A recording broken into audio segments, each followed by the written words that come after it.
Hello, my artsy and crafty friends. This is 𝗫𝗫𝗃𝗃. In today's video, I'm going to be chatting with you about specific brands of journals I've used over the years for tarot journaling. I'll be going over paper quality, how different pens and inks react on the papers. I will take you through a watercolor test in one of these journals.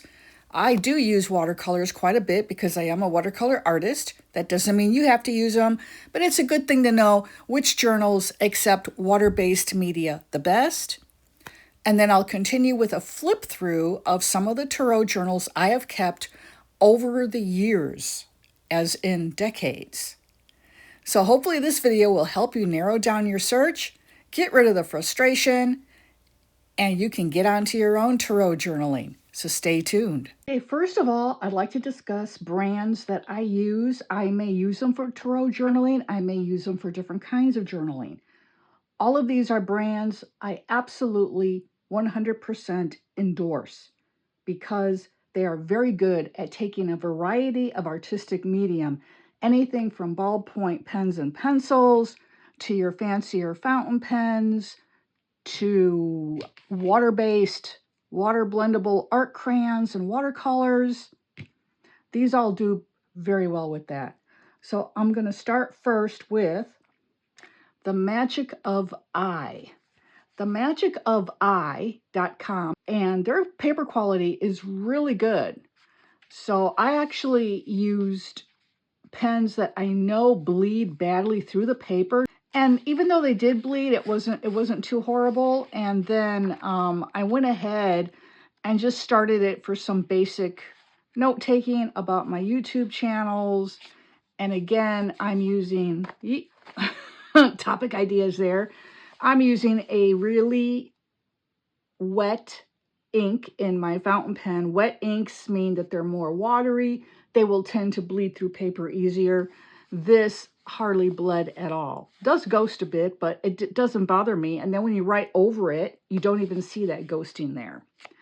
So I highly recommend the Magic of I journals, and they come in this small size. This is called A6. They also have them in A5, which is approximately 5.5 by 8.3 inches. So check them out online. I am not affiliated with them in any way, but I use their products and really like them. Next up, and for this one, I'm going to be taking you through a little watercolor test because when I pulled it off my shelf to show you guys, I didn't realize I have not tested watercolor in here, but I did test my pen inks. So I'll take you through that, and I will show you the importance of keeping a test page for the different inks, pens, and artistic mediums you might be using in your journal. And this could be for tarot journaling, could be for your book of shadows, your grimoire, dream journal, what have you. This is by 𝗪𝗪𝗏, and it is part of their everyday collection. And this one is absolutely stunning. If I can remember, I'll get an exact link to this journal and put it in the description below and remind you of the actual link up here at the bottom of the screen. And if you use my link and my code POSITIVEVIBES10, you'll save 10% off the journal and anything else you may want to purchase from 𝗪𝗪𝗏. They sell acrylic pens, washi tape, stickers, journaling bags. You know, they run the gambit there. And this journal is actually, it's an A5. So again, it's going to measure about 5.25 by 8.3 inches. The paper is 160 GSM. It is sewn in binding. And here in the back is the most important page. This is where I always test my pens. Let me check. Okay, I don't have my Esterbrook Rockstar in here yet, so I'm going to test that right quick. This is a broad nib, so a lot of ink comes out of it at once. The larger your nib, the more ink is going to flow out of your pen onto the paper. So larger nibs, anything from a medium to a broad to a stub, you know, those pens will tend to bleed easier. This is the Rockstar. It is their collaboration with Ferris Wheel Press. I'm trying to write and talk at the same time, which hardly ever works out. And the ink in here is by Ferris Wheel Press, and it is called the Big Bang. I make note of the ink that's in the pen as well because, like I say, some inks run wetter than others. Some inks will have an easier time of bleeding through the paper. So now we're going to flip it over. And as you can see, there's absolutely nothing. And this is a broad nib. This allows more ink to come through than your medium, which is my preferred nib size. Your fine, your extra fine. So I give this one a heart because it works really well. And then I'm going to color in that heart densely. There's a lot of ink there now. Because again, I want to see if this is going to bleed through. Or will it ghost badly? And I just give it a couple of seconds to get good and dry. And then I flip it over. And I'm looking for that little heart. And I don't see it. So hey, total winner there. And all of these pens actually did really well. That's why they all have hearts. If they don't do well, I'll draw a circle with a line through it for the universal symbol of no. You know, don't use this ink or don't use this pen on this paper. Now we've got watercolors down here and acrylic markers. I don't have my acrylic markers in my studio right now, but I do have watercolors. So let me go ahead and show you how I test out my watercolors. And I highly recommend you do this in any and all journals, even if you're buying from the same brand again. Say you love the brand and you return to them, you know, like me. I have numerous Archer on Olive journals. I am an affiliate with them. Like I said, I mentioned my affiliate code earlier. And you can't go wrong with their journals. But since the pandemic, paper quality has not been 100% consistent from journal batch to journal batch. I do not put that on Archer on Olive at all. It's the company that makes the paper that goes into their journals, and who knows who that is. Okay, this right here is just my water container, and I've got a water brush. There's an empty reservoir here, and you fill it up to the fill line. And you can use it like a paintbrush, and you don't have to constantly be dipping it into your water. I don't currently have water in it, and so I will just use it like a regular brush. Now what I do is I start with a really thick wash of just water. And then I always use dark colors because if anything's going to bleed through the paper, it'll be your darker colors.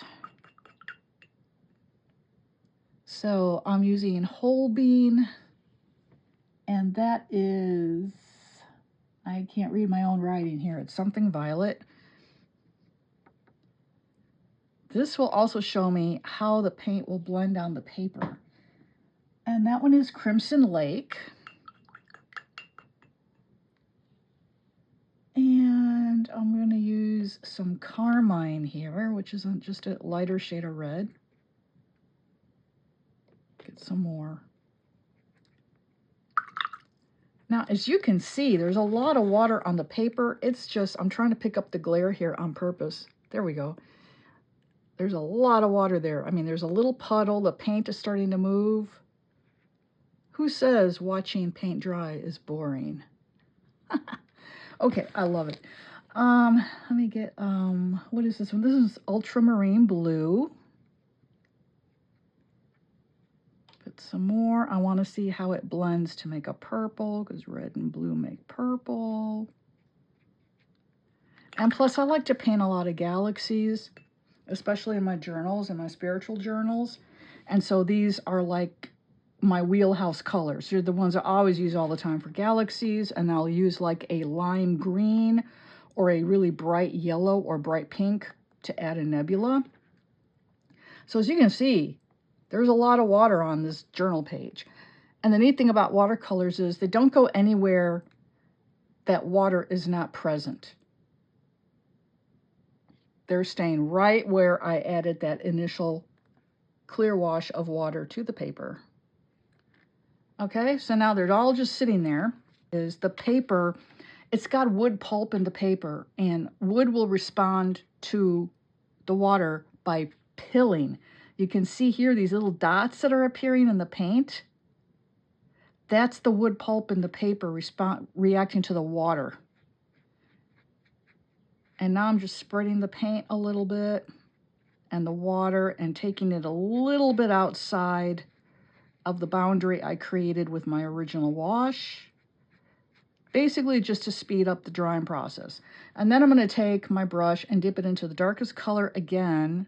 And this is now just enough water to activate the watercolor.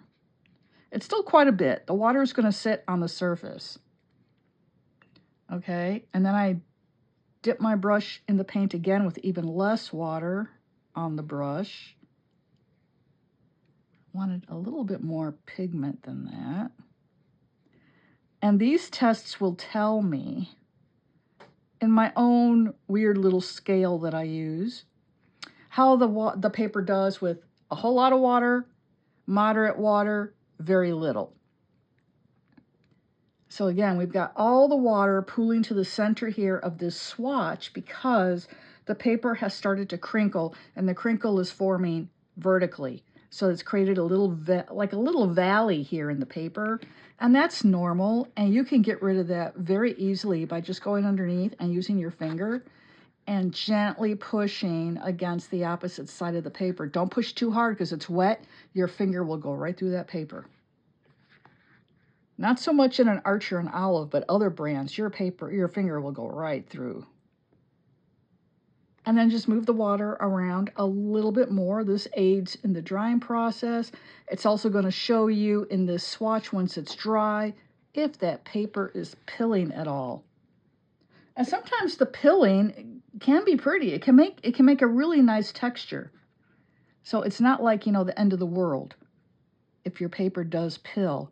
And same thing over here. You can go back in with your brush. That water is creating a little valley in the center of the heart here. So I'm just moving it to either side because I just want to see how this paper reacts with a lot of water, moderate water, very little. As you can see, the heart with the very little water is almost dry. I've got 2 small wet spots on it. The rest of it's dry already.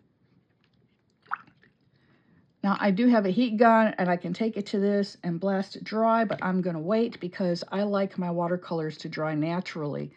Plus, that'll give you a much better gauge of how your paper is going to react to the water. So I will set this aside for a couple of minutes, and we'll move on.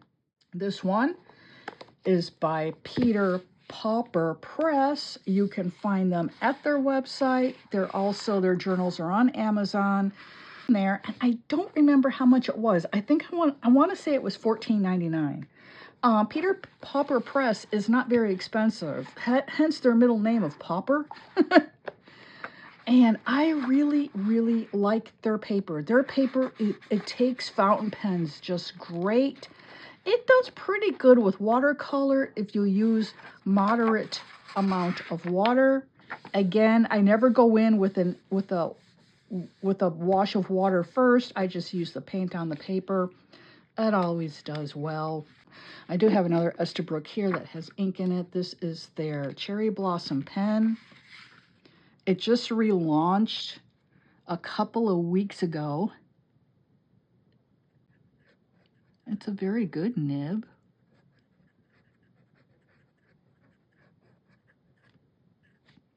Esterbrook Cherry. And of course, I forgot what ink I put in here. It is, let me see, does it have? Okay, this is Serpentine Blooms by Ferris Wheel Press. And I do write down the name of the ink as well, as I explained previously, because some inks do better on the paper than others. And this one, oh, you see here, this one kind of bleeds some spots. But that's normal on 𝗵𝗃 Press paper. So I would just say, you know, I'll still give it a heart for a yes. And again, I'm coloring in that heart pretty heavy. I'll flip it around. And see, yeah, it totally bleeds. And so I'll just put in here a little arrow and it slight bleeds. And this is how you take your notes. So when you look at that final page of your journal, you know exactly how that ink and that pen will react on the paper. But this is a gorgeous, gorgeous design, and I really love this journal. I was going to use this for a tarot journal, but now I think I'm going to use it for a dream journal. I'm not sure.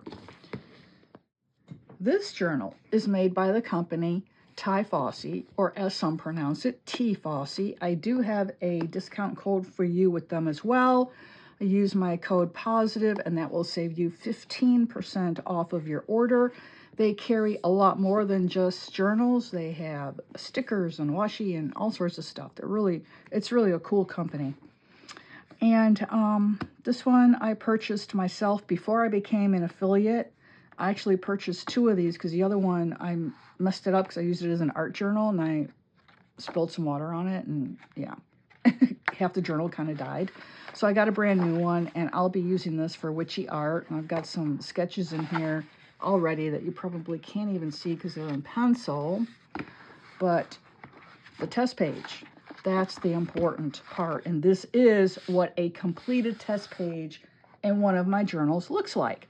So as you can see, again, as I did in the other journals, it's going through, I write down the name of the ink, the name of the pen, and if both ink and pen do well, it gets a heart. Sometimes the pen might not do well. This one, the Conklin Durograph Amethyst Whirlwind with an Omniflex nib is scratchy on this paper, but the ink gets a heart. The ink is 𝗺𝗔𝗺𝗃𝗵𝗵𝗿, which is a gorgeous color. I love that color. And so, you know, that's a little notation there. The inks can dry a bit slower than on other papers, and that's because this paper in this Tiefossi, or Tiefossi, however it's pronounced, has got a slight coating on it. If you run your fingers over it, it's really smooth. Again, it takes, a fountain pen's great because of that, but the ink can take a couple of seconds to dry. Then these are my darkest inks down here. These are a line of inks by Monteverde Pens. They're Noir collection. They've got Azure Noir, Raven Noir, Jade Noir, Mulberry Noir, Rose Noir, which is my favorite. And then I put these on here with a dark square to see if they would bleed through or ghost, and there is nothing. This is amazing paper. It takes watercolor like a champ. This is Kuretake brand watercolor. I always note the brand of the watercolor with the swatch. Lots and lots of water. This is Addison and Sedgwick handmade watercolor paint with 2 layers of water. And this is, again, Addison and Sedgwick handmade paint with 1 layer of water. It does great. It will crinkle a little bit on the opposite side, but as it dries, if you just pull on it a little bit, it'll pull the crinkles right out. And the paper won't rip. Or like I showed you with the other journal, you can just go underneath with your finger and push it up against the valleys that are forming on the paper, and you can get them to dry flat. See, this was a valley that formed on the paper, and I just stuck my finger under there and pushed it up a little bit so it dries flat. It's awesome. I love their journals. I love them, love them. Highly, highly recommend the Tiefossi or Tiefossi. Again, the Archer and Olives are fantastic as well. But like I said, with their journals, you really do have to test them each and every time, because ever since the pandemic, sometimes the paper quality is just ever so slightly off. And it only affects watercolor. So if you don't use watercolors, you don't have to worry about it. But me, I worry about it. Obviously, much more than I should. So this is almost dry, but you see how pretty it looks. And you can see the variation in the colors that I blended together. I mean, their paper is just amazing. This one's going to have really good paper. Now, you can see how it's kind of crinkling on the back. So again, I would grab it and just pull on it. And you can see those crinkles starting to come out, because the paper fiber is just shrinking a little bit from the paper. But if you pull on it a little bit, you can get it to come out. Just again, you want to be careful and not rip your paper. And then again, I'm going to let it dry a little bit more. We'll check that in a couple more minutes as I speak about the last journal I show you before I take you through the flip through of journals I've used for actual tarot journals. This is a larger size. This is the size B5. And it measures, I don't know, I'll put it on the screen. I don't know where my doggone ruler went to. But anyway, this is by a company called Stalogy. Now, Stalogy is an interesting company. They have got a really smooth, fountain pen friendly paper. They offer their papers in blank, dot grid, and graph. This is the graph. And what I intend to use this for is for a reading on each page. And I want the graph just to keep my interpretations of the cards nice and straight on the paper. Now, you can do that with dot grid too. But I don't know, I just thought I would use the graph. And I have not done a lot of tests in this because I have another Stalogy. And the interesting thing about this paper is it is proprietary to Stalogy. They have their own paper creation formula that they use for the paper in their notebooks that they don't share with anybody. If you're into Japanese branded journals, the Hobonichi, the Tomoe River paper in the Hobonichis, it's very, very similar to that, but it's not Tomoe River paper. It's a little thicker, but it reacts great to all of my inks, except for Rose Noir by Monteverde. They got a sad face with tears in it because it bled through in my Monteverde pen, the MP1 in medium nib, and that's like one of my favorite pens. It's got my favorite ink in it, and I literally wanted to cry because I was thinking of using that for the whole journal. And if you flip it over, oh wait, this is the other page. Look at that. It was awful. The other pens did really well. So, and the other inks, but that one just broke my heart. Anyways, so that's part of the test here, and I will go ahead and do a watercolor test just to be on the safe side, but I'm like 95% sure it's going to be just fine because I have used other Stalogies over the years, and it's always, the paper is like 100% consistent throughout, so they're really nice. And you can get these on Amazon in various sizes. And then I just went through my collection of mystical ephemera and created the cover here with that. And if you want to see the process behind how I collage this cover and how I made my choices, not just for the pieces of ephemera I used, but for their placement on the cover, check out this video in the card up here. I will also try to remember to link to that video below. So I haven't started to use this one yet, but this is going to be my next one. This just says Notes and Things. It's a very basic journal. I bought this at Michael's craft store. They are a brand of, they're a chain of craft stores here in America. I have one 5 minutes from my home. My home has got such a primo location, I swear. Anyway, not good for my pocketbook, but there you go. Can't have everything. Now, I have not started in this. I did start taking some notes in it just today. This is going to be a mixed media art notebook.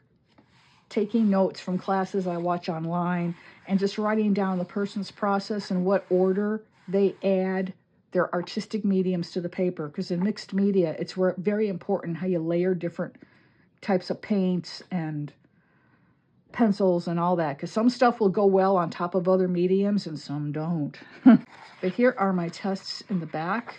This journal costs $5 at Michael's, and I think regular price, I think they're still under $10. I think they're like $9.99 regular price, or maybe $8.99. Extremely affordable. The paper is pretty decent. I mean, you can see the variety of pens I tested here and some of the inks, fountain pen inks.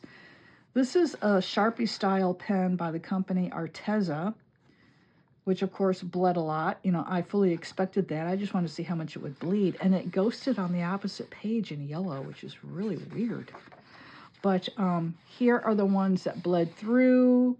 And this is where I tested watercolors, and it was, oh, hell no, forget it. Because, I mean, the watercolor just did nothing on the paper. It was the weirdest thing. Like the paper repelled it. And then it bled through as well. So really, really crappy for watercolor. And here's just some washies I used because I was going to use it as a washi journal to keep record.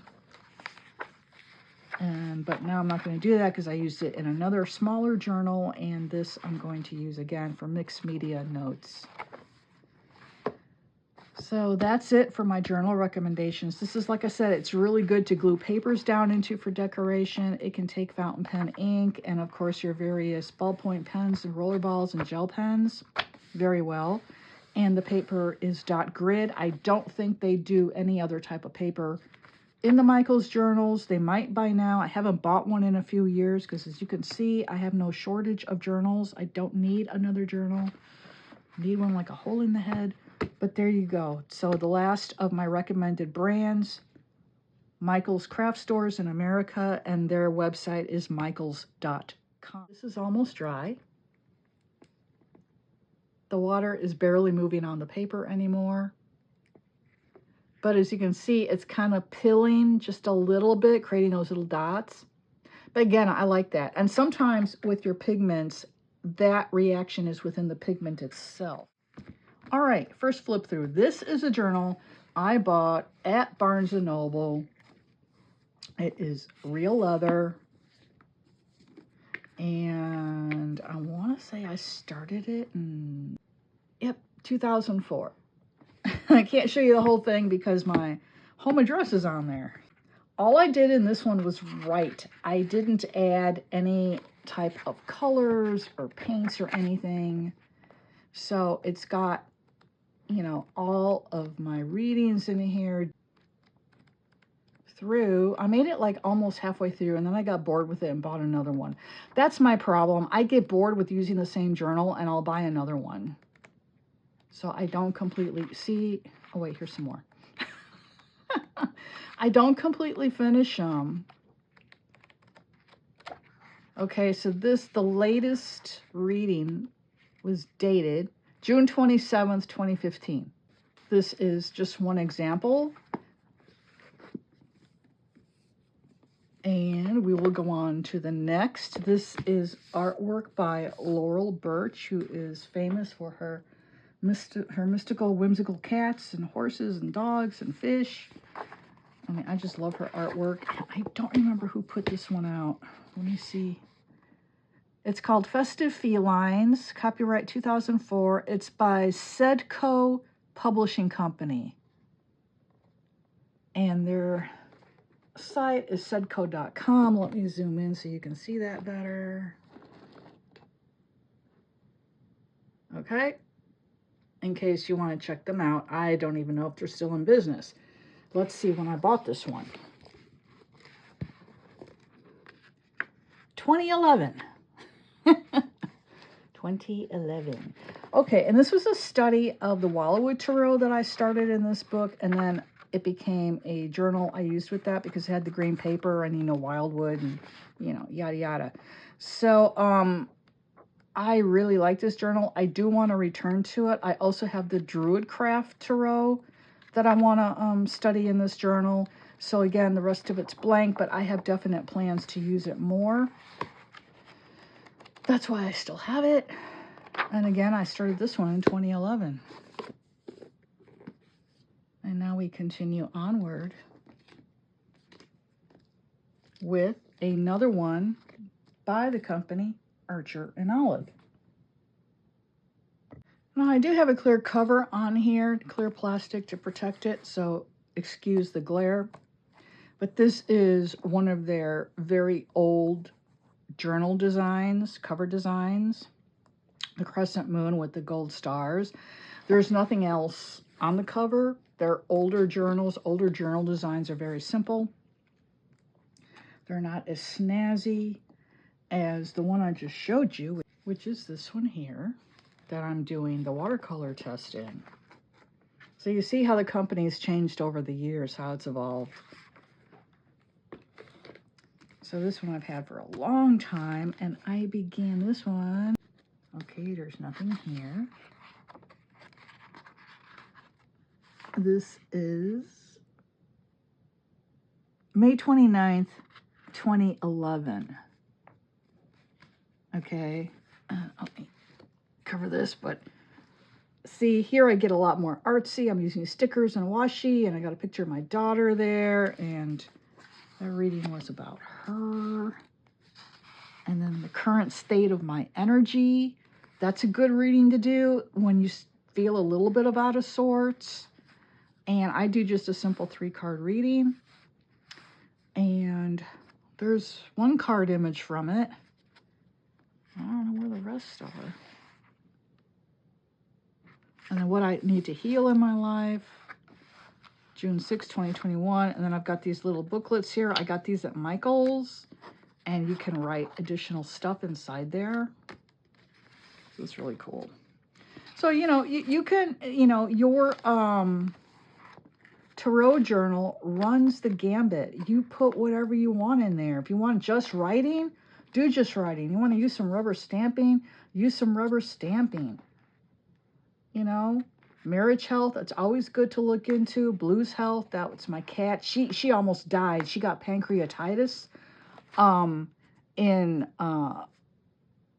November 1st of 2023, she was diagnosed with it, and I had a hand feed her for 2.5 weeks. She's fine. Blue update, blue healed, yay! But here's some more. And if you want to learn how to do this, follow my channel, because I'll be showing you, and I'll be taking you through my process of designing tarot journal pages in my journals. Okay, that paper is almost dry. Here's an update. As you can see, all those little dots. And I used 𝗿𝗵𝗏𝗃 watercolor. 𝗿𝗵𝗏𝗃 watercolor is non-granulating. So those dots are from the paper. They're not from the watercolor itself. I'm going to pull on it a little bit more. It's almost dry. Set it aside again.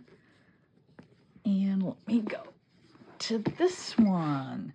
This is a cloth cover journal that I found at my local half-price books several years ago for $5. It was shrink wrapped, so I didn't know what the paper looked like on the inside or the quality of the paper, but I'm a very crafty person, and I figured if the paper sucked, I can always cut it all out and glue in my own paper. I didn't have to do that. Look at this. I mean, this is like, I don't even know what kind of paper this is, but it's amazing. And it's lined, and the paper quality is really, really nice. It's at least 120 GSM. It might even be 160. I don't know, but it's really heavy. I have not done the pen test in here, but I use this to take notes on card layouts that I find in various tarot guidebooks over the years. Because, you know, just because one creator says use this particular spread with my deck, it works for that creator, but it may not work for you. But if I find spreads in there that do work for me, I note them in this journal. And like, here's one from the Mystic Dreamer Tarot. Barbara Moore wrote the book for that deck, published by Llewellyn in 2009. And then I'll have the name of the spread, the card positions, the meaning of the positions. Here's another one from there. There's another one. So, you know, on and on. So that's what I use this journal for. So technically speaking, it's not a tarot journal, but it, you know, is a tarot spread journal, which is just as important as your readings. So there's this one. It's just so nice. I just love it. And these circles are sewn on. It's got all this great texture, but there's no mention of a company on here at all. So I couldn't for the life tell you who put this journal out, which is a real shame. It probably was on the shrink wrap on the outside of the package. And, you know, of course, when I opened it, I threw it out like a doofus. So here's another one. This is one I would have bought at Barnes & Noble as well. I have a local one, so I don't use the online And this was for $11.95. It's called the Nouvelle Rose, and it's published by C.R. Gibson. And they have their own website as well. This is, again, a lined journal, and it has different quotes every once in a while. The paper here is really, really nice. I would not use it with watercolor. However, some fountain ink pens will also bleed, so I tend to use this for, I tend to use rollerball or gel pens with this, and that's about it. So it's not, you know, the greatest paper, but the cover is just gorgeous. I just love it. And this is a 𝗏𝗏𝗏 journal that I began in 2015, which is the year after Schiffer Books published my multi-award-winning Egyptian 𝗏𝗏𝗏 deck, which you can find on Amazon or at 𝗧𝗺𝗿𝗏𝗏𝗏.com. It is there, still in print. Someone just asked me the other day if it was still in print, and I was like, yeah. So, like, here's a reading I did for a friend. These are my notes of where her card positions ended up for an annual 𝗏𝗏𝗏𝗏 reading I did for her. And here's for a client, same thing. Draw 3 cards for each month, and then I interpret that month's events and energies and situations throughout the whole year. And then, like, here's an example of a daily 𝗏𝗏𝗏𝗏 draw. What can I expect from the rest of my day today? Because I was having a really crappy day that day. I actually remember. Now, this was, yeah, it was 2015. That was a long time ago, and I still kind of remember because the day was that bad. But see, here we go, and I'm just writing. Nothing fancy. Here I've got a ballpoint that I used.